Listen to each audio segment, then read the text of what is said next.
Buongiorno e ben ritrovati con l'informazione flash di New Sicilia, i principali titoli della mattina. Incidente mortale ieri sera a Lentini, in provincia di Siracusa, dove un ragazzo di soli 16 anni ha perso la vita. Il giovane viaggiava sul suo scooter insieme ad un amico tredicenne, rimasto gravemente ferito, quando è stato improvvisamente travolto da un'auto.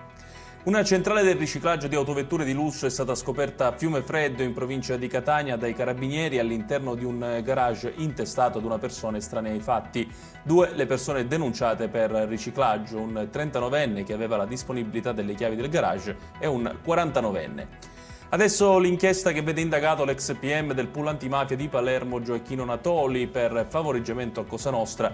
Il magistrato è stato convocato per essere interrogato, ma si è avvalso della facoltà di non rispondere.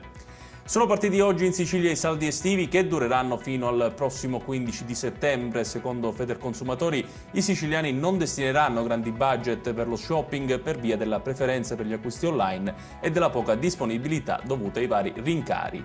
Infine chiudiamo con la copiosa caduta di cenere vulcanica su Catania. L'amministrazione comunale ha invitato i cittadini a conferire la cenere raccolta negli spazi privati, nelle isole ecologiche di Viale Tirreno e di Via Gianni.